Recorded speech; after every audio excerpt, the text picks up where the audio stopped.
Gracias.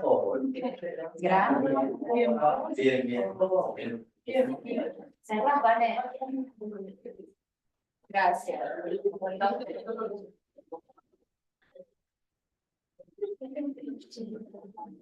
Bueno, muy buenos días a todos. Vamos a ir arrancando mientras vamos a introducir la mesa, que es la quinta mesa de este ciclo científico 2024, dolor, pánico, ansiedad, lo actual en el desvanecimiento. Saludamos en primer lugar a todos los que están viéndonos a través de YouTube y de Zoom, y les recordamos que pueden dejar sus preguntas y sus comentarios en el chat, y luego aquí los vamos a leer durante el intercambio. Muy bien. Bueno, la mesa de hoy lleva como título Desvanecimiento psíquico, desamparo social.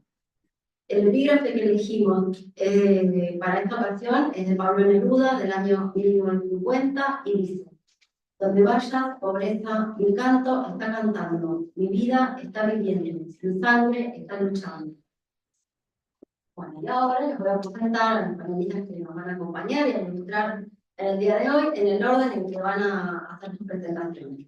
En primer lugar, el doctor Agustín Salvia, sociólogo, doctor en ciencias sociales, investigador del CONICET, fundador y director del Observatorio de la Deuda Social Argentina de la Universidad Católica Argentina, profesor universitario de grado y posgrado en la Facultad de Ciencias Económicas de la UCA y de la Facultad de Ciencias Sociales de la UBA, coordinador de la red de observatorios sociales de universidades católicas de América Latina y del Caribe, y del Observatorio Socioantropológico Pastoral del CENOI.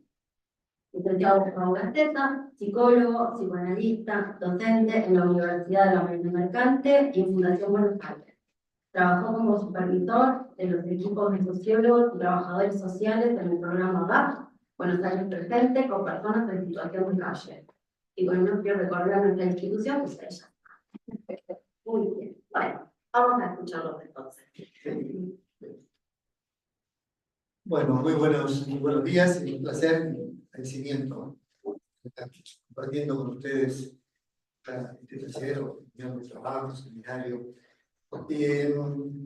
Bueno, una presentación tan importante también, me siento un poco amedrentado por los psicólogos que pueden estar presentes, que uno puede ser objeto de estudio.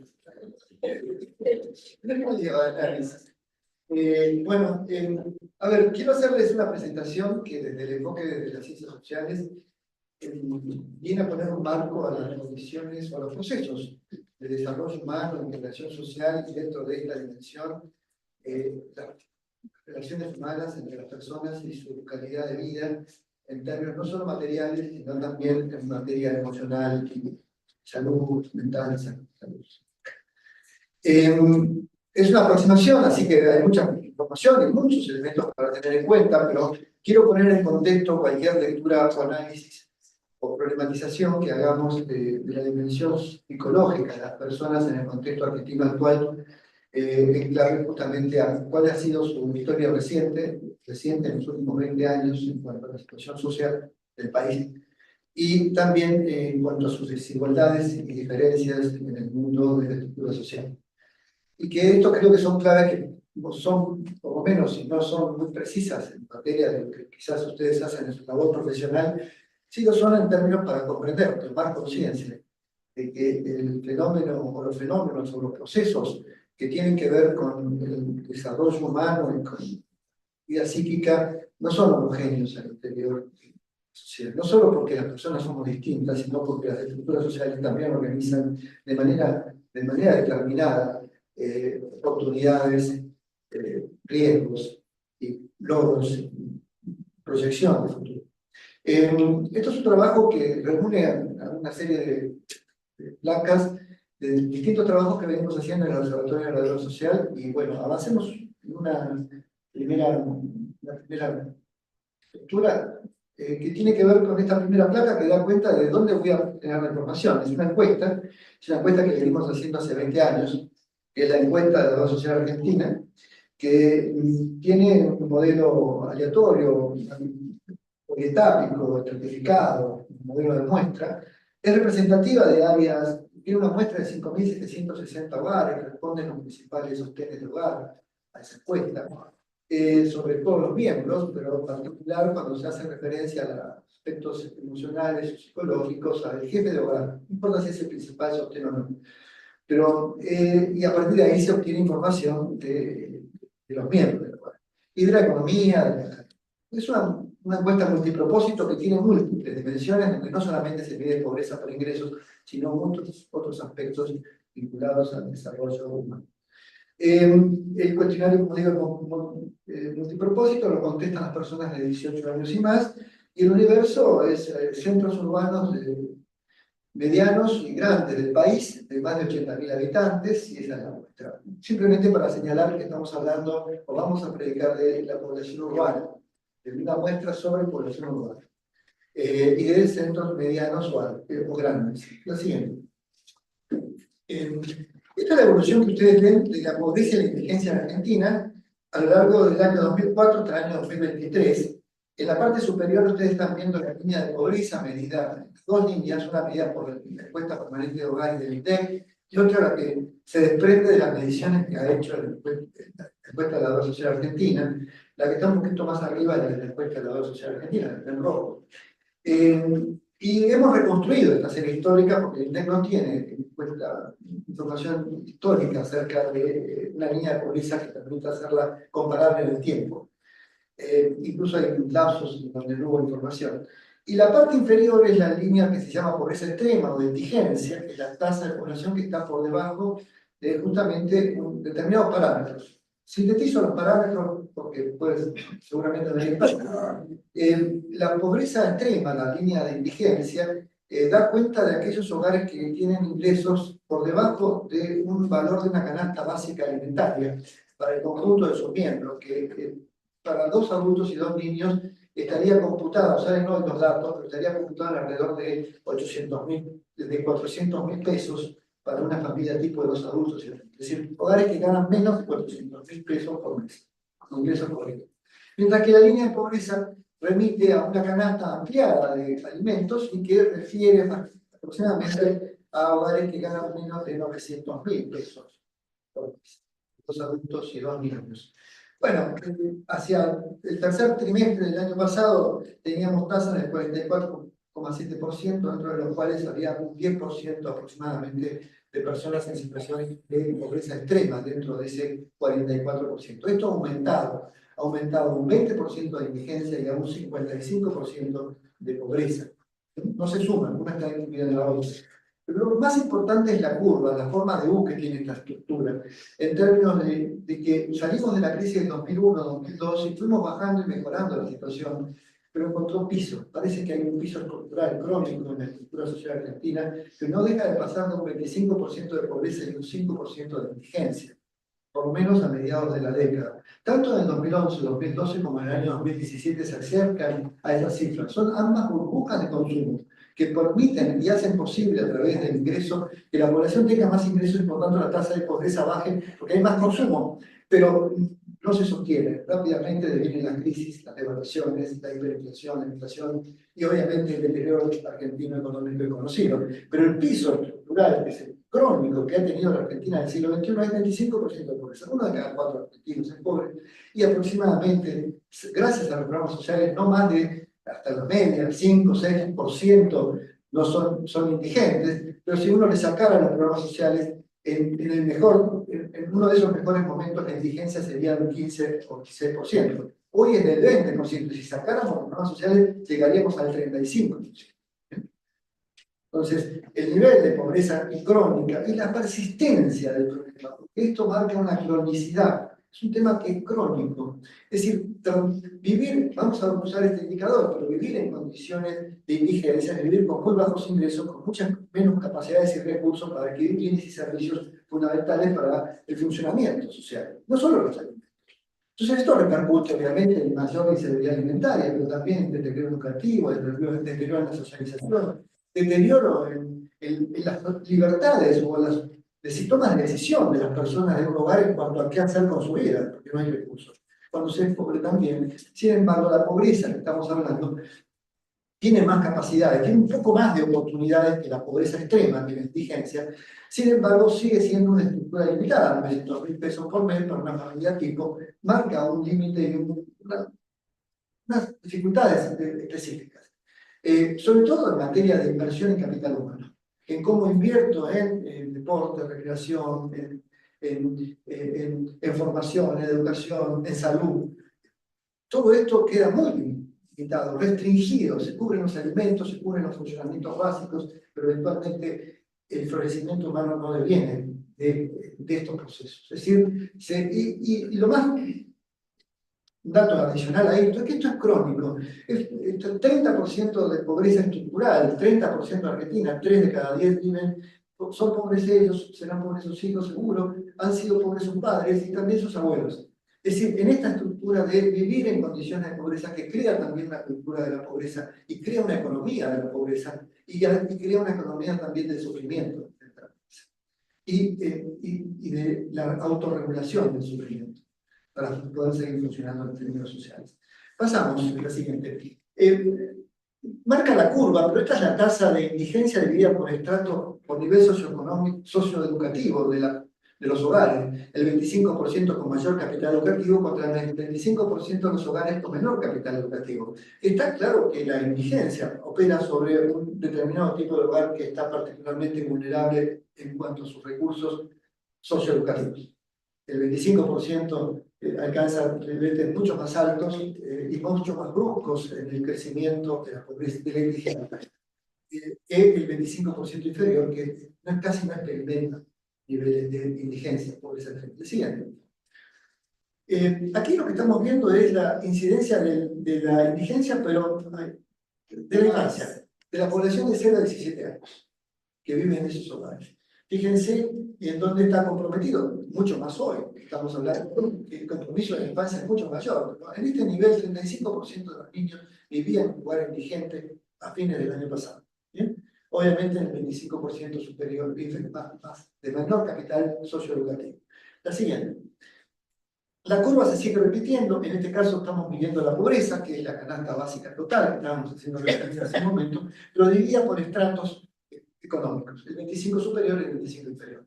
Desigualdades muy importantes en este sentido marcan que, obviamente, incluso podemos ver un crecimiento del 25% superior. Las clases medias están entrando en la pobreza, sobre todo en los últimos 5 años, han venido cayendo en situación de pobreza.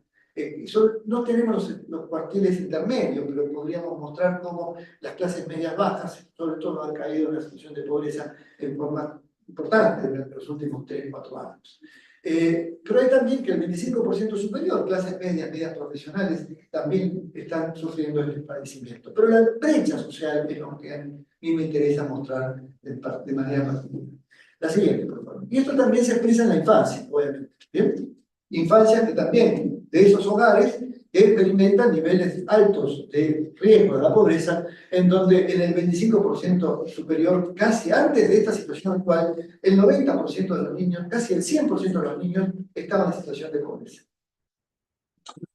De esas carencias de capacidades de adquirir bienes y servicios que sirvan al bienestar del desarrollo. La siguiente.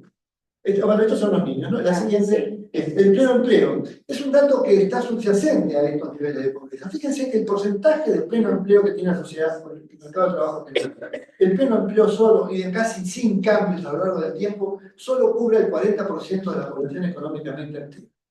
Pleno empleo, ¿qué significa? Tener un empleo regular, estable, con un ingreso por arriba de una canasta familiar de indigencia, tener regularidad y estabilidad laboral y aportar a la seguridad social, sea asalariado o no asalariado, no importa.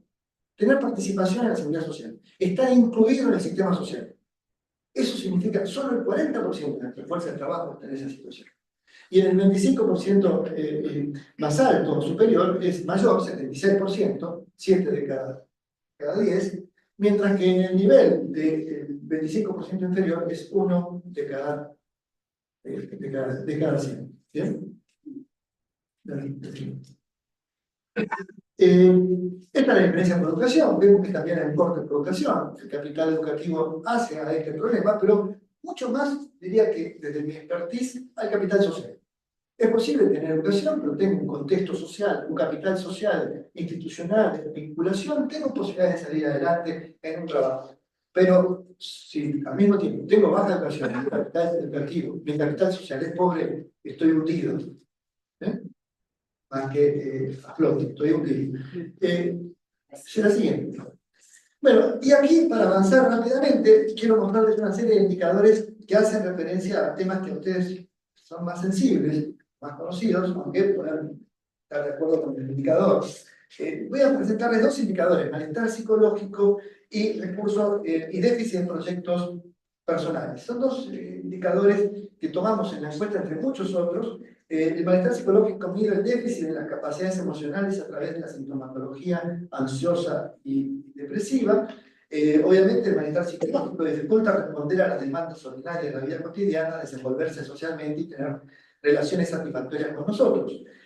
Lo vamos a medir como un porcentaje de personas que declararon tener síntomas de ansiedad y depresión integradas en una puntuación que indica riesgo moderado o alto de malestar psicológico en las escalas de un K10, un test de 10 indicadores. Básicamente no es que dicen tengo malestar psicológico, contestan a un test. A ese test, en función de esos síntomas, se establece la escala correspondiente. Y en cuanto al déficit del proyecto, mide la percepción de incompetencia para proponerse metas y objetivos en función de su bienestar personal o familiar, y son personas que contestan o indicaron no tener proyectos personales en su vida más allá del día a día. A ver, pasemos a la primera información. Voy a ir contando los resultados con las tablas porque no tengo mucho tiempo, pero lo que sí quiero destacar, menos para señalarlo, es que el contexto de pobreza tiene una fuerte incidencia sobre el malestar psicológico. ¿Bien? Y que incluso y sobre la capacidad de hacer proyectos, pero también los perfiles sociales, sociodemográficos, que en realidad son roles sociales que uno desempeña en la sociedad y a partir de los cuales no es ser varón o ser mujer, sino las relaciones sociales que se establecen o los mandatos y las obligaciones que se tienen, o incluso cuando se es joven o no se es joven, o cuando se es jefe de hogar o no se es jefe de hogar. Esos mandatos sociales, más que esos perfiles sociodemográficos, están vinculados ¿a qué? A una alta y mayor responsabilidad para enfrentar los desafíos de la pobreza. Y esto tiene consecuencias en términos psicosociales. Pero veamos incluso cuáles son esos riesgos en función de esos perfiles. La siguiente. Veamos malestar psicológico, y lo que ustedes están viendo aquí es, en principio, la evolución del malestar psicológico en la Argentina del año 2004 hasta ahora. Otra vez, aunque menos acentuada la curva, vemos que estamos llegando a niveles de malestar psicológico incluso superiores a los que teníamos saliendo de la crisis de 2001-2002, en alrededor del 26%. El riesgo de malestar psicológico, síntomas de depresión y ansiedad medios o severos, es de 1 de cada 4 argentinos urbanos de 18 años y más. Obviamente, la diferencia social es muy importante. No por ser profesional y tener una carga de trabajo y estrés extraordinaria, estoy en mayor riesgo frente al test, poco menos, sino es claro que quienes viven en la pobreza están en mayores carencias, como habíamos visto hasta acá, el 25% inferior, con menor capital educativo, etcétera, etcétera, experimentan mucho mayor síntomas de depresión y ansiedad que nosotros, de ese 25% superior. La siguiente. En esto marca también la diferencia en cuanto al capital educativo. El capital educativo da muestras también de formas distintas, no solo de acceder a recursos que permiten solventar o resolver los problemas, sino también de cómo manejar el propio malestar psicológico.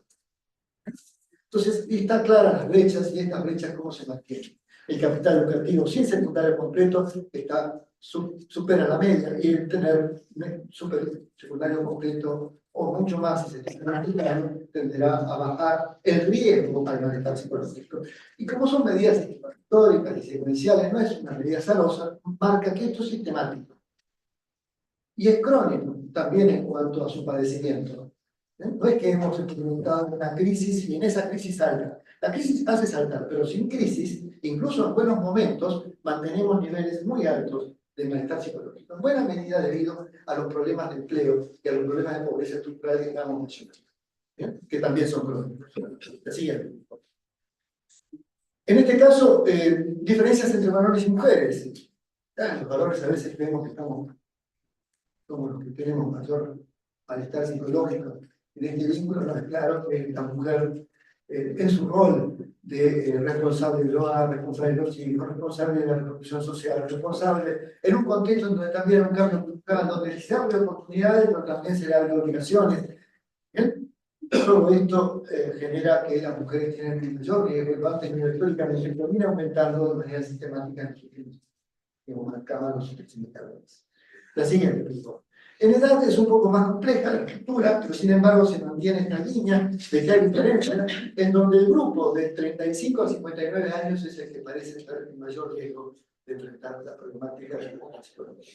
Mientras que los mayores, de 60 años y más, es más inestable. Al menos la medida se ha mostrado más inestable en el tiempo. Mucho más. Pero es claro que es sostenido que quienes tienen la edad promedio media es donde experimentamos la mayor riesgo. La siguiente, por favor. Veamos un poquito al detalle, pasemos esto, veamos en detalle. Vamos en detalle los datos.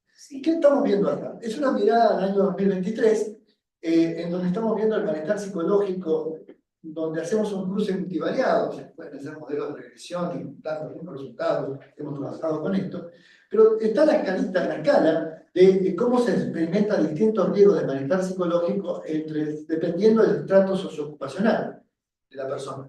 Si pertenece del hogar, del medio profesional, medio no profesional, bajo integrado, bajo marginal. Y vemos las diferencias que hay entre un jefe y un no jefe. La tendencia es que el jefe del hogar tiene, más allá de que hay diferencias por estrato, tiene, cualquiera sea el estrato, también un mayor riesgo de malestar psicológico. Obviamente vinculado a esta presión que se tiene en contextos de tener que dar respuesta a las demandas de la vida cotidiana y del bienestar. Cuando analizamos esto en términos de estrato socioocupacional para varones y mujeres, es claro que la mujer, en cualquiera sea su posición socioeconómica ocupacional, experimenta un mayor riesgo de malestar psicológico. No está solo asociado al contexto socioocupacional o socioeconómico, sino también a su función, su rol social y a los desafíos que enfrenta la pobreza. La siguiente. Sí. Y aquí tenemos que es claro que cuando se está desocupado, se tiene un subempleo, el riesgo es mucho mayor. ¿Bien? Y en este caso, el jefe de hogar no tiene más que el no jefe de hogar, cuando está desocupado o está en situación de informalidad laboral o precariedad laboral. Pero volvemos al punto en donde cuando analizamos la situación, aquí no salió, pero estos son varones y mujeres. ¿Bien? ¿Bien? Que cuando se es mujer en la posición de desocupado, obviamente también es mayor el riesgo psicológico frente a los hombres. La siguiente, por favor. Y rápidamente, con los 5 minutos que me quedan, no, simplemente para mostrar que lo que he venido destacando en materia de malestar psicológico se expresa también en términos de proyectos personales. La capacidad de poder tener un proyecto más allá del día a día, este es un déficit, expresa un 14% de la población que no tiene un proyecto más allá del día a día, y que se incrementa en los estratos más bajos del socioeducativo y se baja sustantivamente en los niveles más altos del nivel socioeducativo. Y después, la siguiente, cambia también por el perfil educativo de la persona, en términos si tiene secundario o no tiene secundario. Y creo que nada más, a ver si lo pasamos. ¿La pasamos? Bueno, no, esto es varones y mujeres. También acá, si bien la brecha se achica, es también la mujer quien padece mayor limitaciones a enfrentar la posibilidad de proyectar un futuro distinto a su vida cotidiana.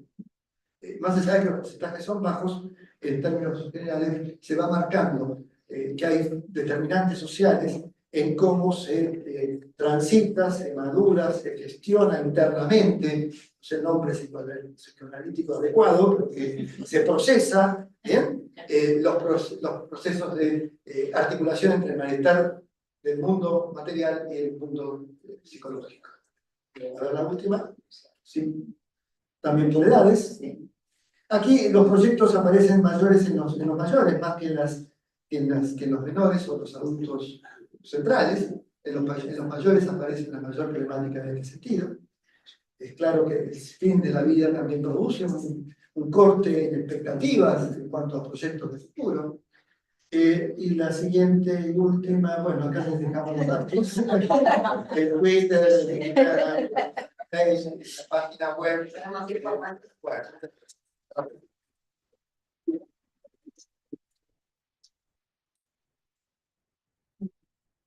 Gracias, Agustín, tal como pensábamos, que va a estar muy instructivo y toda la información nos va a venir muy bien para tener datos que por ahí no estamos habituados a buscar o rastrear. Así que bueno, ahora vamos a hacer el cruce con nuestra disciplina, con otra especialista en estas cuestiones.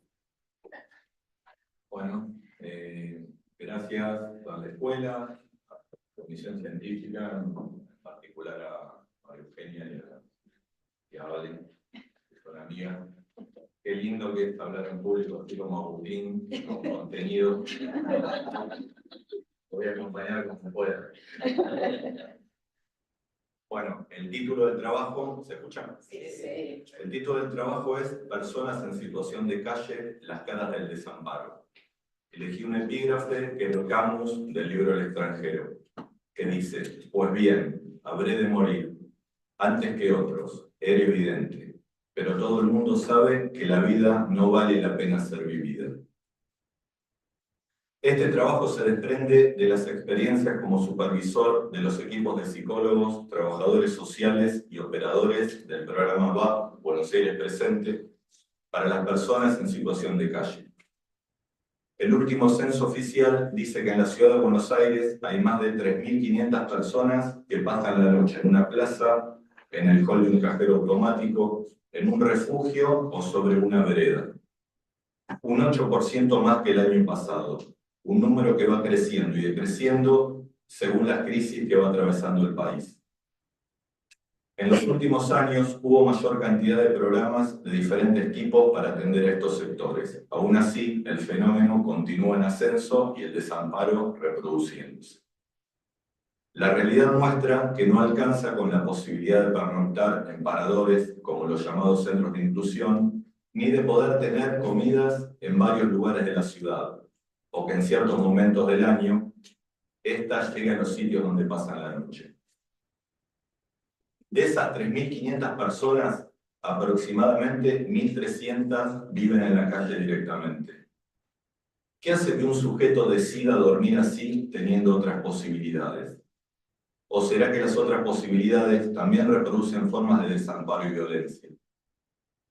Para Freud, el desvalimiento psíquico está referido a la experiencia fundamental de vulnerabilidad y dependencia que tiene el ser humano, especialmente en la infancia. Sostiene que ese niño o niña nace en un estado de total indefensión y dependencia de los otros para su supervivencia. Este desvalimiento se manifiesta en la necesidad de cuidados físicos y especialmente afectivos, sin los cuales no podría sobrevivir a la experiencia. Utilizo estos conceptos porque me permiten pensar una analogía entre ese recién nacido y la persona en situación de calle, en relación al estado de vulnerabilidad de ambos y a la necesidad de un otro que aloje. La situación de premaduración del lactante marca con su impotencia ese estado de tensión interna que, por amplio ser, lo empuja hacia un llamado al otro a través del llanto. El destino de ese sujeto dependerá de que haya o no alguien para escucharlo. Demanda de una acción adecuada de parte del adulto que ponga fin a ese estado. Eso explicaría el origen de por qué en el adulto el desamparo puede caracterizarse como la situación traumática por excelencia en la generación de angustia. ¿Qué relación guarda entonces el desvalimiento psíquico con el desamparo social? Las estructuras sociales y las interacciones humanas, como una de las fuentes de malestar, pueden reproducir y exacerbar el desvalimiento original. El desamparo social es la percepción de aislamiento, falta de apoyo y vulnerabilidad que un sujeto siente en su contexto sociocultural. Por lo tanto, cualquier manifestación que ponga en juego ese estado reactualizará la experiencia de vulnerabilidad primaria. ¿Cómo llegan estos sujetos a vivir en estas condiciones y cómo muchos quedan atrapados durante años o hasta el final de su vida? Dice el licenciado Enrique Ratín que hoy el lazo social empuña la desconfianza. La estabilidad psíquica del sujeto es desalojada del amparo que proporciona la relación con el semejante. Se ha construido un encuentro con el otro sin compromiso y sin responsabilidad. El examen psicoanalítico del desamparo no puede ignorar al sujeto arrojado a este mundo contingente y absurdo. La fragilidad simbólica que atraviesa el momento actual social e impacta directamente en el psiquismo invita al sujeto a convivir con el miedo. Este hecho reactualiza el desvalimiento. La falta de cohesión social, la pobreza extrema, las injusticias, las dinámicas de poder y las violencias generan un sentimiento de desamparo análogo al desvalimiento experimentado en la infancia. Lacan consideraba que la experiencia del desamparo perdura inalterable a lo largo de la vida, siendo estructural. Si el desvalimiento es estructural, el desamparo también lo será. Solo nos resta poder ubicar coordenadas con el fin de acotar alguna expresión desmedida de este. Freud, en 1926, reformula su teoría sobre la angustia proponiendo dos modos. En uno mantiene la idea de que el sujeto expuesto al exceso de excitación vive una situación de indefensión, necesitando ligar o tramitar el exceso de estímulos que lo desbordan. Una forma de angustia que Freud considera originaria es la que se produce por el estado de vulnerabilidad psíquica del lactante, separado del otro de los primeros cuidados, que en el ideal satisfacía todas sus necesidades sin demoras. La otra forma es la que conocemos como angustia señal. Es la angustia automática y calificada originaria la que emerge cuando el desamparo se reactiva en la vida adulta. El sujeto se queda en intemperie. Es por eso que a ese estado lo podemos considerar como el prototipo de la situación traumática, que a través de su reactivación actualiza el estado de necesidad primitivo. La manifestación de esa angustia adquiere diferentes formas en esta población e incluye la que experimenta muchas veces el profesional que interviene y que le permite ubicar una señal de alarma que pone en funcionamiento un dispositivo que a veces salva vidas. Cada vez que alguna situación disruptiva se presenta, entra en conexión con ese desamparo originario. Es algo de lo irreductible de la pulsión, lo no ligado a ninguna representación, a ningún significante. No es casualidad que cualquier creación que implique algún acto en lo social o en lo singular pueda ofrecer una salida que signifique lo traumático e inscriba algo del exceso que habita en el desamparo. Única respuesta posible a mi entender. Juan lleva más de un año en situación de calle. Actualmente corta el cabello en una iglesia de Capital con una máquina que se compró con sus changas y con ayuda de un comerciante de la zona. Cobra a quien le puede pagar y también lo hace gratis a personas que no pueden. Así accede a una habitación en un hotel. Lucha contra el consumo y con los demonios que cada tanto se reavivan y lo encuentran nuevamente en la calle en repitencia compulsiva. El desamparo es el no estar al abrigo de, marca de lo indecible, donde la única respuesta es alguna forma de angustia automática. Confronta al sujeto retroactivamente con esa experiencia de peligro absoluto y vital, incluso ante amenazas que parecen mucho menores. ¿Se puede estar como otro a la altura de ese sentimiento originario de vulnerabilidad? Las personas en situación de calle suelen experimentar una pérdida significativa de identidad y de sentimiento de sí. La falta de un hogar y las condiciones de vida precaria afectan la percepción de sí mismos, generando sentimientos de inutilidad y desesperanza. A menudo se encuentran aisladas de sus redes sociales y familiares. El desarraigo social contribuye a sentimientos de soledad y abandono, lo que agrava su estado emocional. La vida en la calle implica una constante exposición a peligros físicos y situaciones de violencia. Esta inseguridad perpetua genera altos niveles de angustia. La combinación de factores como la pobreza, el estado de alerta permanente y el abuso de sustancias como casi único modo de acallar el dolor conduce a un deterioro significativo de la salud, Condiciones como la depresión, el deterioro físico y el estrés postraumático son comunes en esta población. Tienen un acceso muy limitado a servicios de salud, lo cual impide la detección y el tratamiento adecuado de cualquier enfermedad o trastorno. Las posibilidades de acceso son, en su mayoría, a partir de un otro que registre el estado de indefensión y que actúe aportando la acción eficaz. El estigma asociado a vivir en la calle contribuye al desvalimiento psíquico. La discriminación y el trato deshumanizante por parte de la sociedad exacerban el sufrimiento psicológico. La prolongada exposición a estas condiciones genera un estado de desesperanza y abandono. La percepción de que no hay salida posible a su situación actual conlleva a un deterioro adicional de la salud mental. Andrea es psicóloga, forma parte de los equipos de intervención y es quien planteó desde hace tiempo, no sin muchas resistencias, establecer un vínculo con las personas en situación de calle y luego sostener el trabajo siempre con los mismos profesionales. Un vínculo que permite en primera instancia armar un lazo, un alojamiento subjetivo que busca significar a ese resto que vive en la calle como un sujeto deseante con el fin de hacerle lugar a una demanda que excede siempre una cama y un plato de comida, apostando a la continuidad en el tiempo como única forma de favorecer un amparo posible. La sociedad tiene un papel fundamental en la formación del psiquismo. La interacción social, las normas, el apoyo comunitario son cruciales para mitigar el desvalimiento psíquico. Cuando la estructura social falla en proporcionar ese apoyo, el individuo puede experimentar un profundo desamparo que refleja su vulnerabilidad psíquica. La inequidad, la falta de contención y la pobreza vuelven a vulnerar ese estado de indefensión primario y en ciertos sujetos marcar un destino infausto. Personas invisibles que duermen todas las noches a la intemperie, de mirada vacía, sin expresión en el rostro, mirada que se va perdiendo a partir de la falta de registro del que pasa por al lado y no lo ve. Pablo dice que no lo ven. Lo ven solo si interrumpe el paso hacia donde quiere ir. Vivía dentro del hall de un cajero automático. Vive desde hace años, luego de eso, debajo de la autopista, al lado de unas canchitas de fútbol.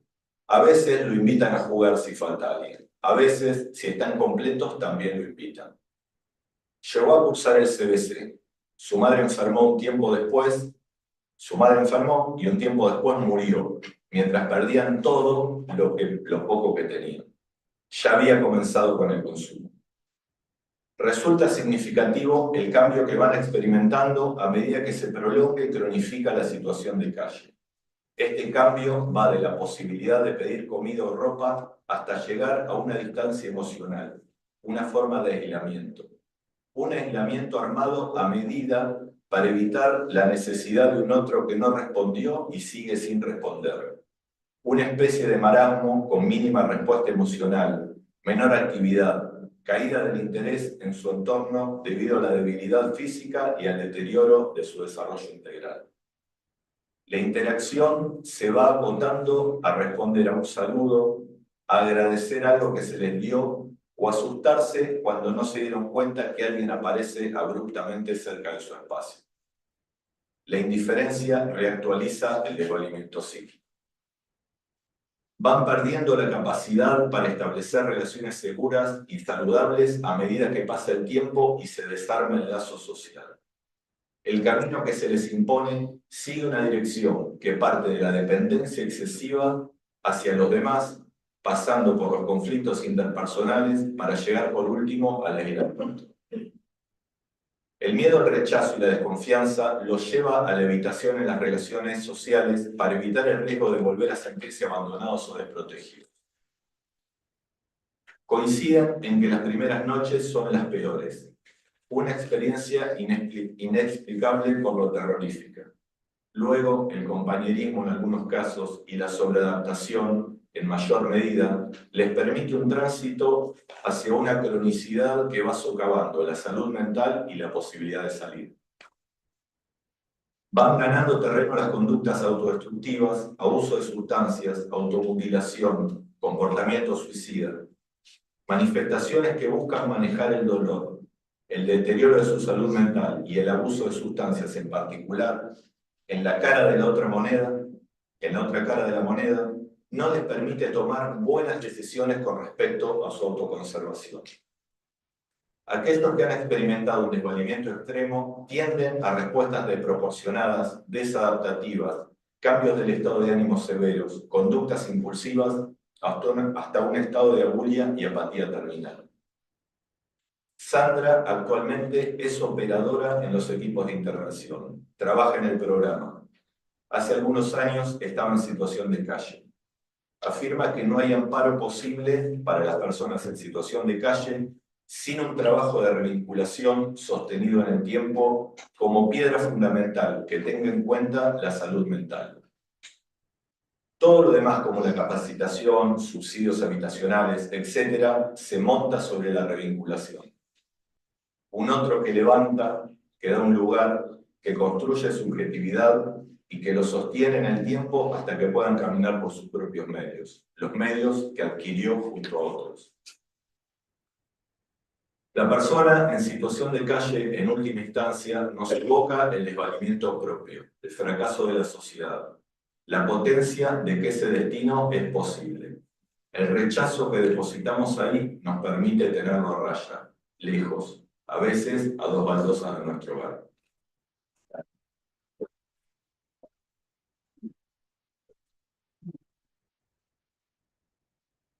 Bueno, bastantes datos, innovaciones.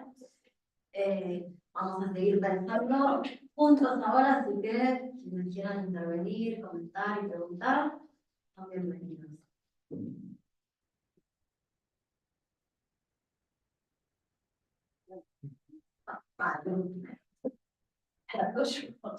Porque me parece que todos estamos, bueno, soy María Eugenia Paredes, me presento, Mario, para los que no nos ven del otro lado de las pantallas. Nada, creo que todos nos quedamos súper impactados con los relatos, con ambos relatos. Yo le comentaba a Gustavo que había leído el trabajo y que era terriblemente fuerte, terriblemente impactante. Por momentos me pasó algo, sobre todo en el final del trabajo, que es que parecía que estaba leyendo un cuento de Mariana Enríquez.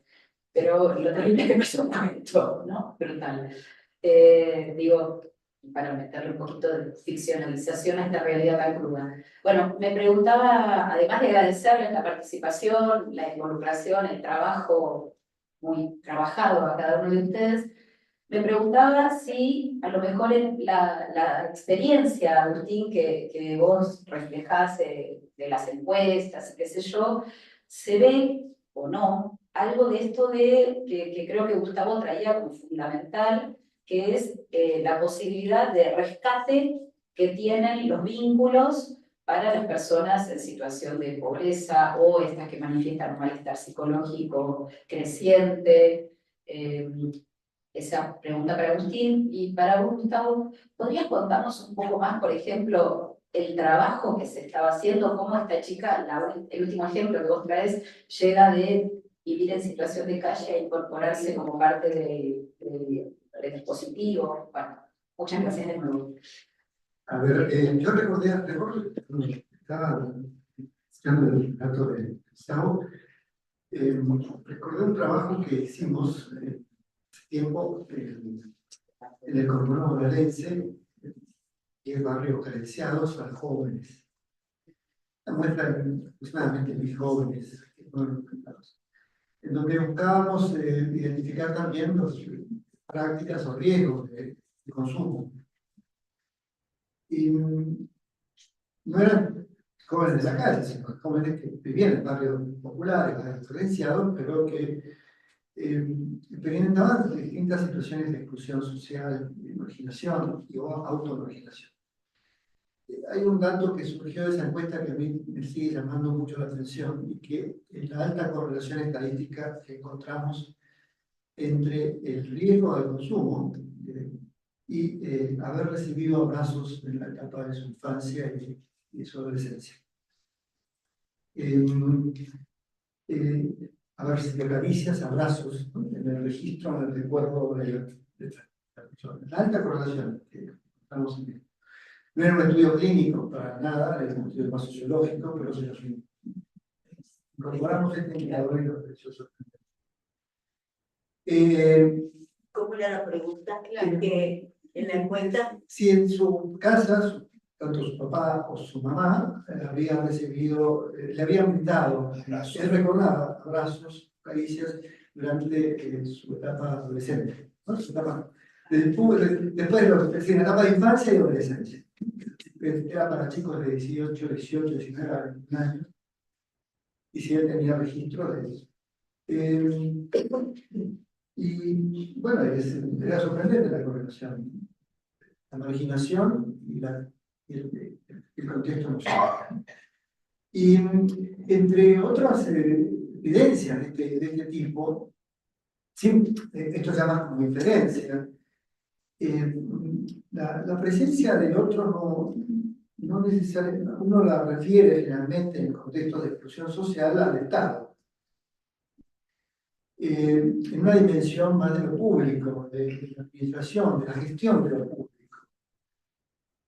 Y nosotros, en términos de nuestro estudio, lo que hemos dado, vamos a observar lo anónimo, lo público anónimo no es suficiente. Poder tener un programa social, o recibir una asistencia económica, da cierta pertenencia, no es que quita la pertenencia, pero no es suficiente para reducir el riesgo de un malestar psicológico o de estos indicadores psicológicos que estamos tomando.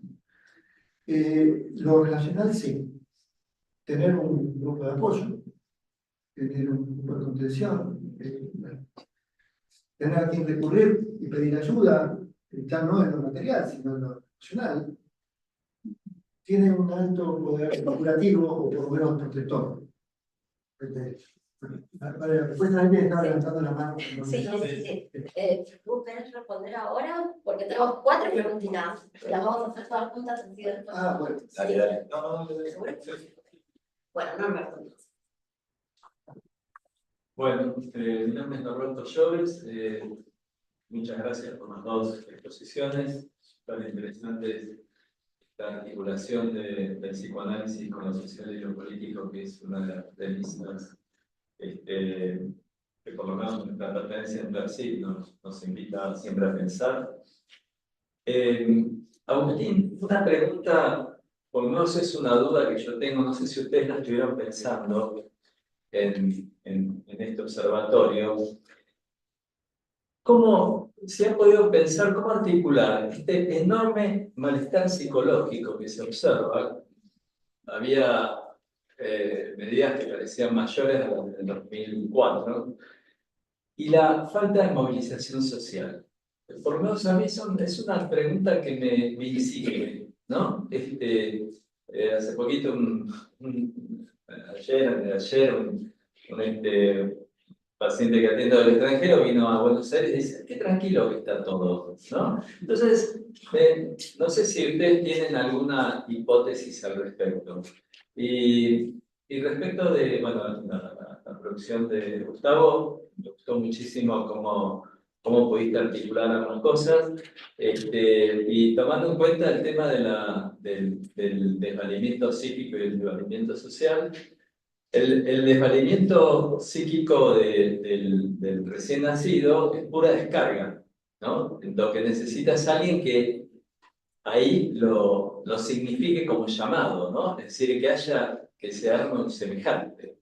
Bueno, ¿qué es lo que pasa en lo cotidiano? Que algo que no deja de ser un extranjero, ¿no? No me representa, ¿no? Como, no sé, por ahí alguna vuelta le diste, creo, al final con las últimas 3 líneas, pero me gustaría que por ahí, si nos puedes ampliar eso. Me pareció interesante la propuesta esta de Andrea, que decía que no alcanza con el abrigo y el alimento.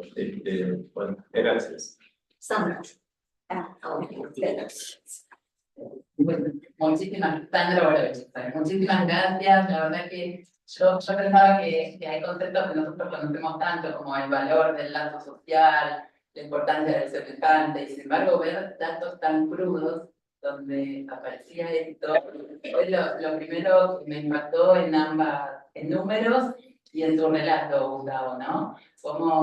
Cómo esa, vos traías, cómo no alcanza el amparo, yo tengo el hospitalino, los chicos que casi alimento no alcanza, y nosotros lo sabemos muy bien, pero qué gráfico era. Lo primero que me impactó y iba de la mano de, no es solo lo económico o la pobreza, sino los roles sociales. Me impactó, si bien es un concepto que uno conoce, verlo ahí me impactó, y también me quedaba pensando qué interesante la propuesta de no sé si es una colega o... y el otro dato que me impactó en los números es la pandemia. Si pensaron algo en función de esto, porque había datos que mejoraron en el 20 y empeoraron muchísimo posterior, si tienen algún pensamiento respecto a cómo se cruzó ahí el encierro y la pandemia respecto justamente a esto, ¿no? Que el encierro también permitió un lazo social, un lazo familiar, por ahí más cercano. Bueno, muchísimas gracias. Ya, Lili Díaz. Hola, buen día. Sí, Liliane. Yo quiero especialmente agradecer a la Comisión Científica de la mesa de hoy, porque es una mesa atípica para nuestra institución en términos generales, por supuesto a los panelistas, y bueno, nos muestran cosas que, bueno, muchos de nosotros conocemos y vemos, nosotros no. Por supuesto, nada de todo lo que ustedes cuentan sucede en nuestros conversatorios. Agustín quería hacerle una pregunta que la tengo hace mucho tiempo sin el número. Creo que menos mal. Hay un 30% de condenados.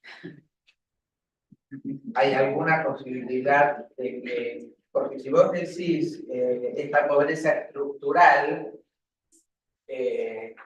nacen pobres, de padres pobres y tendrán hijos pobres, supongo que no será nada más que la Argentina, ¿no? Pero este es nuestro número y qué podemos hacer con él. Y Gustavo, me hiciste acordar a algo que leí hace mucho tiempo, que una persona que estaba en situación de calle decía que a él en particular lo que le pasaba, que más le dolía, era que pasaba días y días sin hablar con nadie. Y esto era desesperante para él, para todos y para mí también. Gracias. Gracias.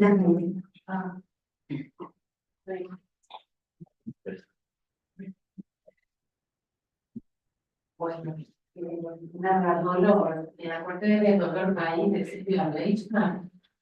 Dolor. Y acuerdo con ella que me parece una mesa necesaria, ¿no? Creo que es muy importante esta realidad.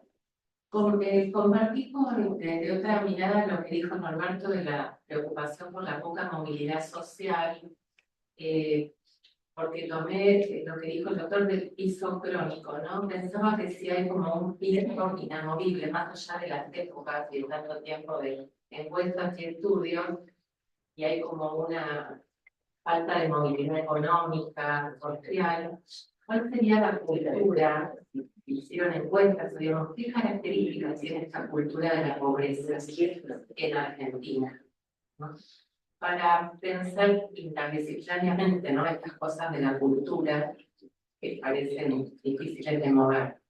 Y después en lo que compartió Gustavo, que también una muy movilizante, me acordaba en mi caso personal, en la esquina de mi casa, en la esquina 2 cuadras, hay mucha gente viviendo en la calle, y cuando paso yo saludo, porque me cuesta verlos ahí, nada. Y ya con mirarlos, hay uno en particular que siempre me dice gracias, ¿no? Esta cosa de ya ni siquiera el abrazo, la mirada, porque el bebé recién nacido no te puede abrazar. pero te ve. Y también te escucha, porque escuchan, y los que me conocen acá trabajo el tema de lo sonoro en lo prenatal, a las 20 semanas de gestación ya escuchan, entonces el oído es los sensorios que es más desarrollado. Entonces la voz y la mirada ya hacen conectan. Como preocupación de lo que esta colega propone, como dar continuidad en la teoría de Winnicott, el gran problema con la deprivación que Winnicott arrojó a las personas en su casa, delincuentes, es que, digamos, cuando cambian los profesionales o uno tiene rupturas, el trauma es más fuerte, ¿no? Es como una... Entonces, nada, pensaba en esto, aportar algo y después sacar, estar jodido, ¿no? Por un lado no quiere dar, por otro lado, cuando da. Así que, bueno, nada, muy movilizante, muchas gracias. Bueno, quedan 40 intervenciones, pero me parece que volvemos a la mesa y no se le está dando el... ¿Cómo que no? Bueno, arranco ahí con la pregunta de Mario, están todas enlazadas realmente. El trabajo específico con personas en situación de calle lo que puede dar alguna posibilidad de inserción social o de alguna mejora tiene que ver siempre con el vínculo que establece con los operadores, sean psicólogos, sean trabajadores sociales o sean los operadores mismos, que no son profesionales ahí tampoco, pero están preparados para intervenir. Yo no participé mucho de la situación de calle, yo trabajaba directamente con los profesionales que salían a la calle y en algunas ocasiones tenía que salir también. La angustia que traían los profesionales después de determinadas intervenciones es también lo que marca, bueno, en qué situación están estas personas ahí en particular y lo que puede generar esto que planteaba en el trabajo, una situación de alarma que permita ahí como alguna intervención que no sea solamente la invitación al parador o la comida o la capacitación o el subsidio habitacional, que eso sube y baja, pero generalmente ahí siempre está. Por eso hago hincapié en el tema del vínculo. El desvalimiento aparece ahí como de manifiesto en cómo los profesionales lo trasladan después. Generalmente son profesionales recién recibidos, no son bien pagos, circula mucha gente por ahí, pero y circula mucha gente no porque no puedan seguir trabajando por varios contratos, sino porque se termina gastando y la persona no tiene cómo sostener ese desvalimiento. Cuando esto que ahí preguntaba Norberto, el desvalimiento ahí en el recién nacido es pura descarga. En la persona en situación de calle, generalmente ya llegamos cuando, o ya accede el profesional, cuando esa descarga toma diferentes caminos, cuando ya esa descarga está más acallada a partir de esto que planteaba, que aparece como muy claro, de la dependencia absoluta a la distancia más extrema, como bueno, la posibilidad de poder vivir en la calle implica poder tomar distancia de todo eso, así que es romper esa barrera. El tiempo que permanecen en la calle va marcando todo este camino. Romper esa barrera es lo que permite la forma de vinculación que pueden tener este tipo de profesionales ahí en particular, y es el que, por supuesto, traigo el Andrea, que no es Andrea, claro, sí. Pero traigo el ejemplo de Andrea porque no es lo que pasa, ¿no? Lo que pasa ahí es otra cosa. pero sin esos profesionales no podría ser de esa manera, sin ese nivel de angustia que traen ahí a las supervisiones. Después está como lo que planteaba ahí Agustín sobre bueno, lo público ahí ofrece algún sostén o a partir de lo público es que aparecen también estos profesionales, pero lo público lo que plantea es acotado en relación a lo que es como está dedicado a otra problemática, a que no haya personas en la calle. Y la situación de calle va más allá de estar en la calle. Pues se puede estar en el parador y es situación de calle también. En los paradores, los números, la verdad, no sé, nosotros generalmente, Agustín sí lo maneja mejor, no nos manejamos con números, permite graficar algo que el 33% duerme directamente en la calle por elección.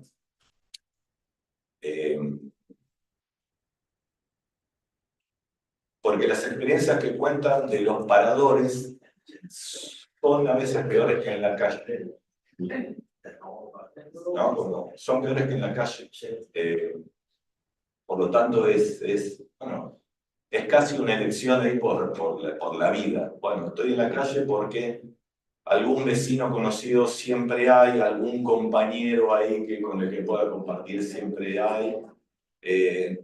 Las primeras noches dicen que son terroríficas porque generalmente los roban, y los que los roban no son personas en situación de calle. Son los mismos que nos roban. Cualquiera. Bueno, no sé. Bueno, a ver, voy a hablar en un orden a las preguntas que iniciaron. Primero, un orden distinto al orden que es este.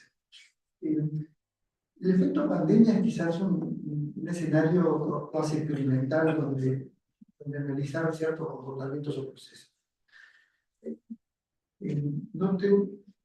Tenemos la posibilidad de analizarlo con más profundidad. Déjenme ser un poco silvestre en algunas representaciones que surgen de los trabajos que hicimos. La doctora Solange Rodríguez Espino es quien trabajó más el tema y tiene más claro esto. Pero nosotros detectamos que en el efecto pandemia se procesó de distintas maneras desde el punto de vista social la situación. Una situación que medida en términos de este malestar psicológico, de la sintomatología depresiva. Un dato interesante es que fueron las clases medias quienes más sufrieron. Varios factores pueden estar asociados a esto, en términos incluso prácticos o de la vida cotidiana, eventualmente porque fue más rígida el aislamiento en los sectores medios que en los sectores populares, más posible. Hay unas relaciones mucho más flexibles en el mismo aislamiento. Hubo menos vigilancia incluso. Pero las clases medias fueron las que tuvieron un registro de los aislamientos. Dentro de esto, quienes tenían las personas mayores, mucho más que otros grupos etarios. Y más las mujeres, también.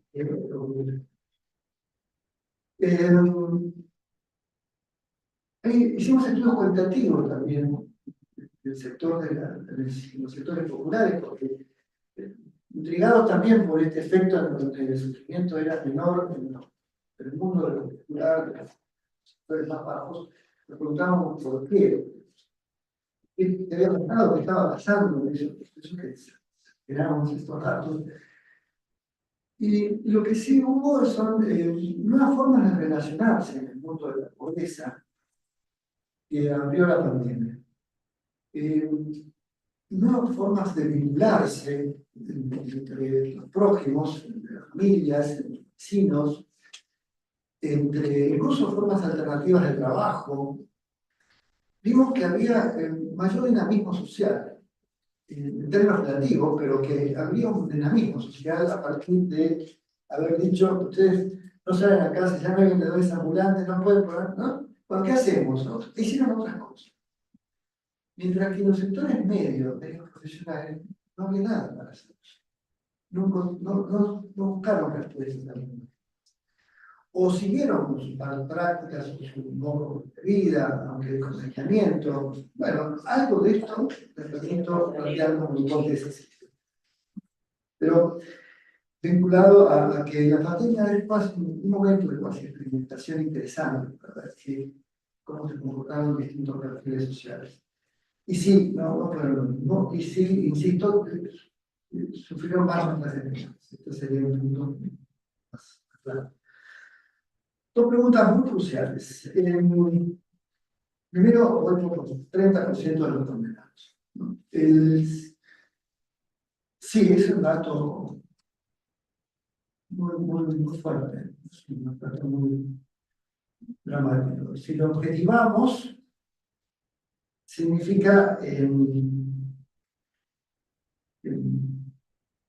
más de casi 15 millones de personas viven en situaciones en donde no tienen un horizonte, no ven un horizonte más allá del día a día, de progreso, de mejora, y que ese piso, bueno, o ese mundo, ese contexto donde no aparece un horizonte diferente a la precariedad, a la marginalidad, a la carencia, a la necesidad, se resuelve a través de respuestas módicas, o espontáneas, o puntuales, sin plan, sin proyectos, sin estrategia.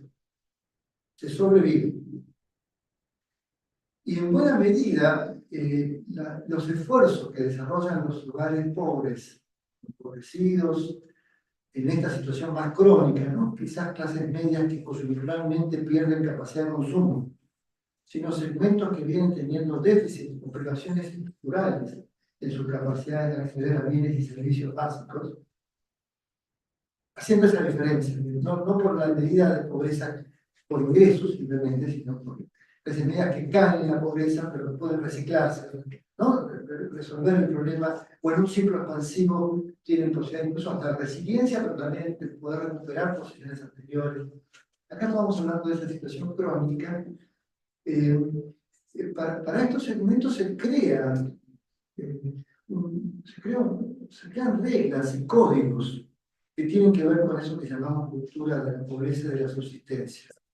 Hay que, las prácticas, o sea, incluso la autoexplotación familiar se constituye en un mecanismo autorregulador o regulador de la salida de la subsistencia. ¿Cómo garantizar la subsistencia? No, si el chico no va a la escuela, ¿vale? Busque la plata.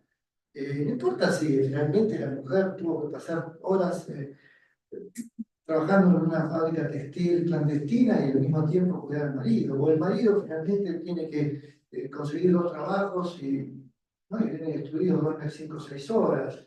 Y no importa si los chicos no hay colchón donde, ¿no? Y nos juntamos todos y dormimos en el mismo colchón, no tenemos espacio.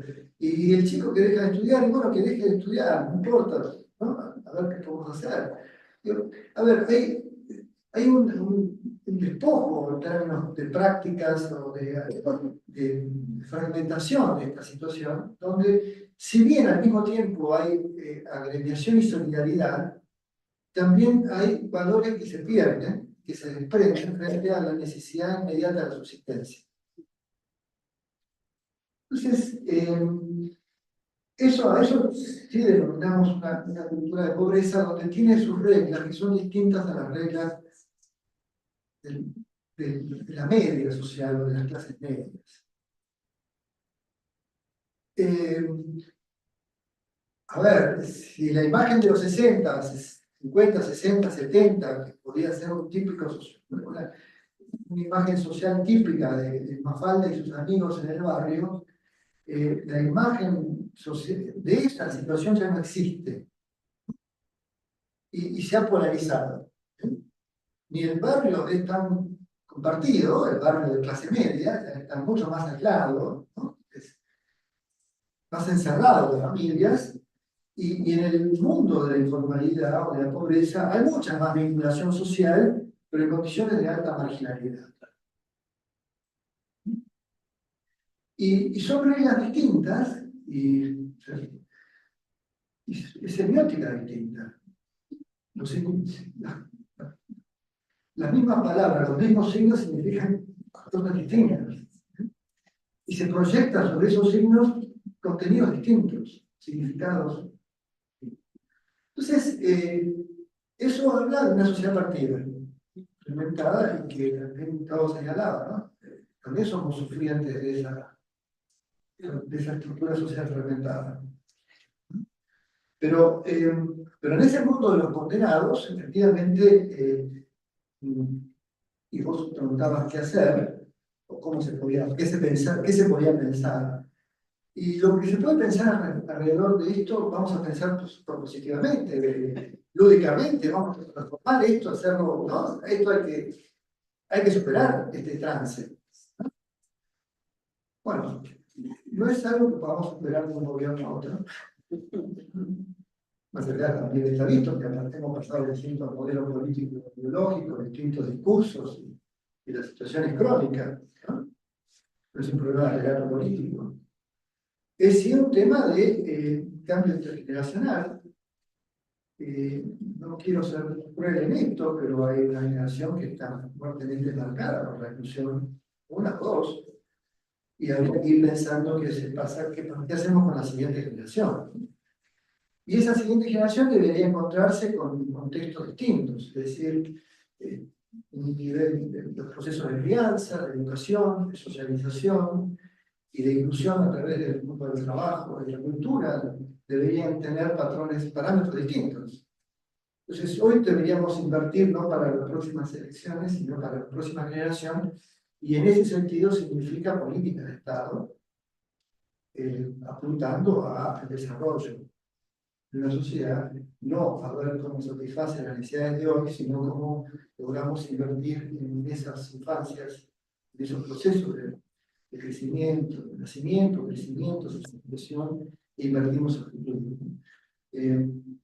Escuelas de otra naturaleza, escuelas con calidad enorme, doble jornada, sistemas de salud preventivos, de atención familiarizada, no institucionalizada, formas de deporte y arte en los barrios. Es otra sociedad apuntando no a las clases, a los segmentos generacionales que están marcados, sino a esos nuevos sectores de infancia. Y trabajo, crecimiento, inversión, pequeña, invertir en empresas que creen, que inviertan, que creen empleo, o emprendedores que sigan adelante una línea, un proyecto de trabajo. Bueno, esa sería la forma en que podemos ir recuperando intergeneracionalmente frente a estos condenados, hundidos. Y último, malestar, es decir, el disciplinamiento es el gran mecanismo que opera. La crisis produce un efecto de disciplinamiento. Corta libertades, incluso la libertad de reacción. No hay ningún síntoma, una aclaración, cuando uno tiene evalúa en Argentina los momentos de estallido social, pierde de vista que los estallidos sociales no se dieron en los peores momentos económicos. El 2001 no fue el peor momento, fue el 2002. En el 2002 no hubo estallido social. Fue la novedad del 2001, y tiene que ver mucho esos estallidos. Tiene sectores populares detrás, también puede haber manipulación política, así también en el 89. No fue el peor momento, digo, el 90, el 191. Tiene que ver con los movimientos que hacen las clases medias. Es decir, la principal reacción que hubo en el 2001 fueron contra el corralito, las clases medias que iban a votar los bancos. Abrieron tres cosas. Después se abrieron, en ese contexto se abrieron los saqueos, incluso no en los barrios más pobres, sino en los barrios de la clase media baja, más populares, en las franjas intermedias. En los sectores populares, la crisis produce un disciplinamiento importante. Hay cierto también que hay un piso de contención, que son los más sociales que tienen el 90% de los usuarios en Argentina, su transferencia de ingresos.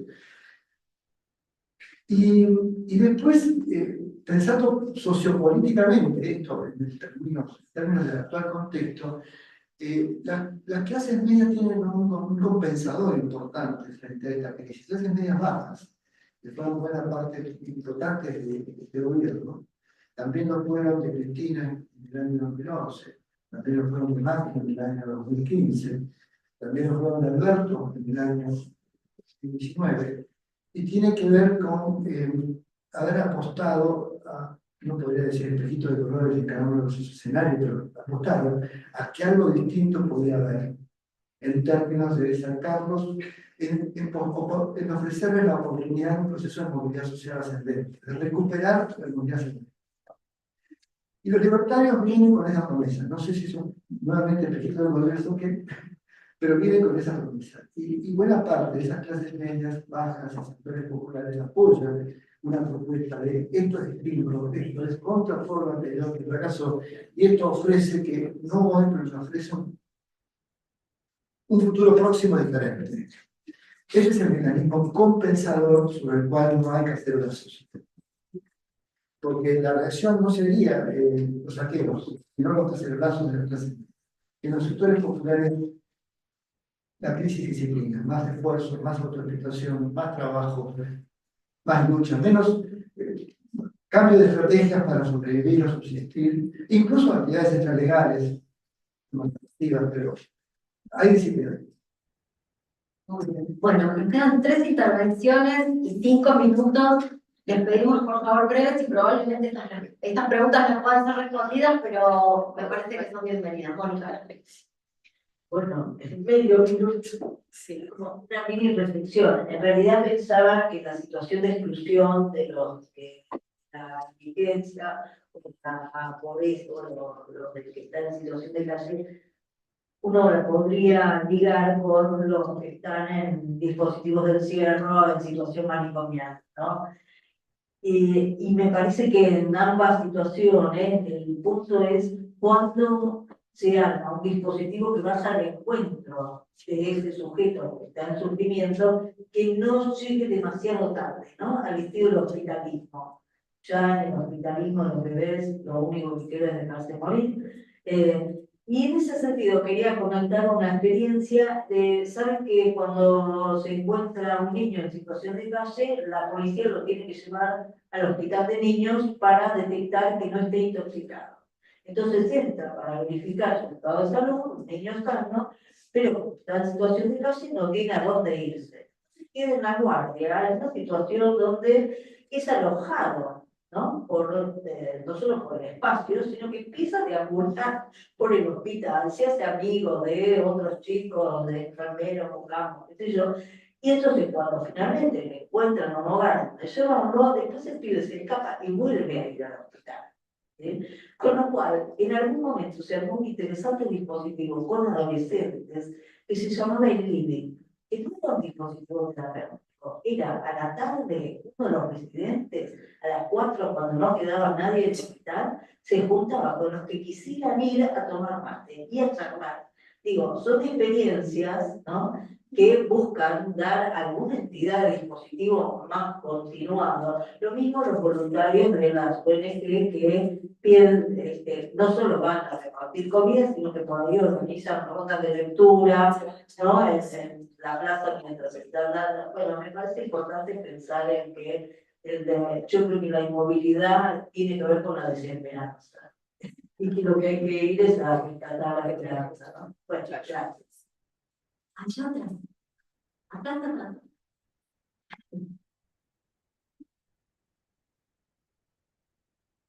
Bueno, principio, felicitaciones. Muy claro eso.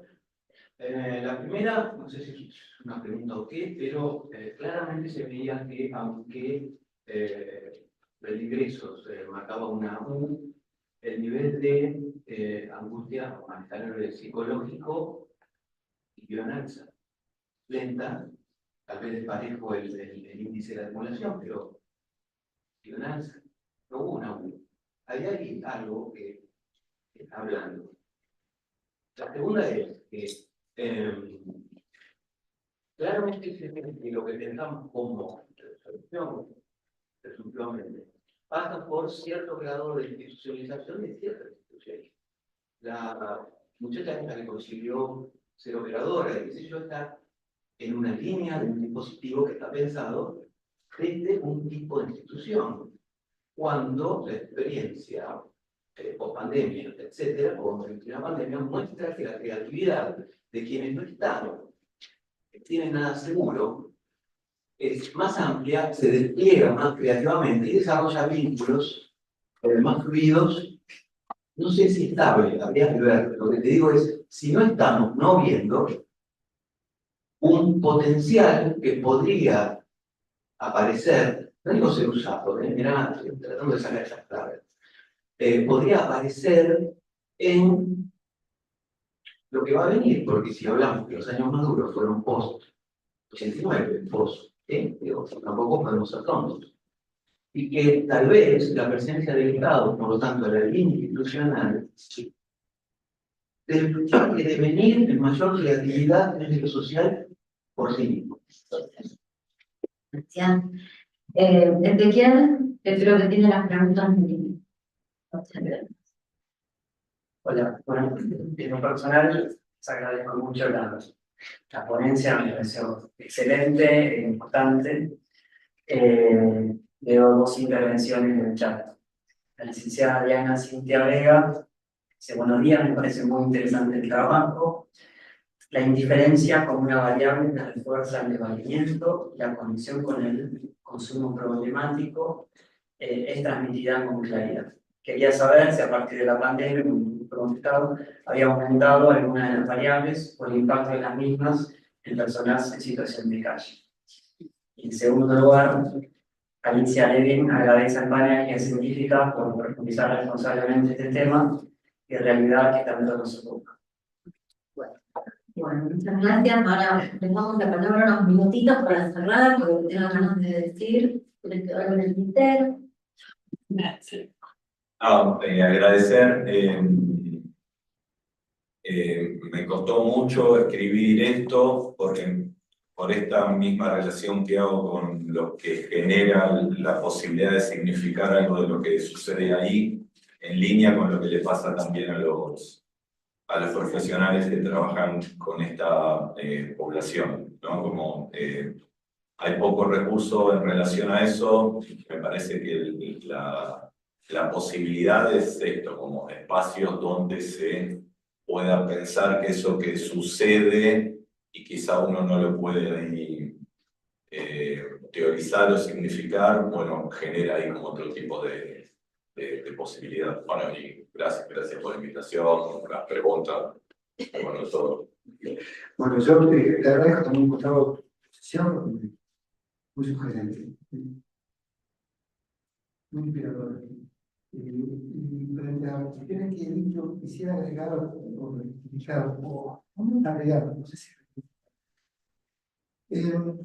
Hago una analogía entre estas personas en la calle y el 30% de los hundidos y los condenados, ¿no? Digo,